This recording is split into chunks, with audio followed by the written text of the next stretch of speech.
Welcome to The Explainer. Today, we're diving into the world of a 19th century Japanese artist whose work is so electric, so rebellious, it feels like it could have been made yesterday. So, take a look at this giant skeleton. You're probably thinking it's something out of a modern fantasy movie or a new anime, right? Well, this was actually created almost 200 years ago by an artist named Utagawa Kuniyoshi. It's an iconic piece that's inspired countless monster designs since, and it really just perfectly captures the wild imagination of the man who made it. You know, Kuniyoshi did not have an easy start. He was born in 1797, and after his debut, he struggled for over a decade. He was so unsuccessful, he was actually forced to sell the tatami mats right off his floor. And when even those wouldn't sell, he had to burn them just to stay warm. Then, when he was in his early 30s, everything changed. He found this explosive success with a series based on heroes from a classic Chinese novel, Water Margin. His warriors were so dynamic, so colorful, so hyper-masculine, and they were often covered in these incredible full-body tattoos that would go on to inspire Japan's modern Irizumi tattoo style. The public in Edo, that's modern-day Tokyo, they absolutely went crazy for them. This series, it made him a superstar. I mean, overnight, he became the master of action-packed art. But believe me, his story of rebellion was really just getting started. So in the 1840s, the Japanese government brought in something called the Tempo Reforms. Now, these were a really strict set of rules meant to crack down on anything considered luxurious and to enforce public morality. For ukiyo-e artists, this was a total disaster. I mean, these subjects, the famous actors, the beautiful courtesans, those were their best sellers. But for a born rebel like Kuniyoshi, rules were basically made to be broken. And this is where his genius really shines. He fought back using his art. He used these incredibly clever visual puns, biting satire, and animal allegories to say exactly what he wanted to say, right under the noses of the authorities. He was even arrested and questioned for it at one point, but he never ever stopped pushing those boundaries. Okay, so beyond being a rebel, Kuniyoshi was also famously, and I mean famously, obsessed with cats.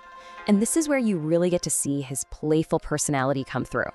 He wasn't just a cat owner, he was a true connoisseur of felines. His studio was apparently always full of them, and he would often work with a cat just nestled inside his kimono. So of course, they became one of his most beloved and iconic subjects. And he didn't just tuck them into the background, he made them the stars of the show, often in these hilarious human-like situations. In one famous series, he used clever cat-based puns to represent each of the 53 stations along the Tokaido Highway, which was a major travel route in Japan. Just brilliant. Kuniyoshi was always pushing the limits of the ukiyo-e format, especially when it came to scale and drama. He just wasn't satisfied with the standard single-sheet print. He completely shattered tradition to create this immersive experience nobody had ever seen before. So first, he started making these epic triptychs, joining 3 prints together to create huge cinematic scenes. Then, he filled these massive canvases with dramatic creatures, giant whales, massive skeletons that made the humans look tiny. And finally, he brought in Western techniques like perspective and shading, which gave his work a really unique and modern depth. It's like he was creating widescreen action movies centuries before cinema even existed. So, the big question is, why does this artist from the 1800s still feel so incredibly relevant today?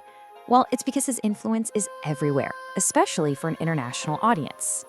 This unique spirit he had, this mix of rebellion, sharp wit, and just bold graphic design, it did not die with him in 1861. It's been adopted and adapted by countless creators ever since. It's become this global phenomenon that you've probably seen a dozen times without even realizing where it came from. As you can see, his impact on modern art is just massive. His dynamic warriors and mythical creatures are like foundational designs in tattoo culture all over the world. And that intense action, the dramatic framing, the powerful characters in his work, they are direct ancestors to the visual language we see in manga and anime today. This piece just captures his appeal perfectly. At first glance, it's a super cool skull design. But wait, look closer. It's made of cats. It's this perfect blend of cool, clever, and witty design that makes his style resonate so strongly with modern street culture.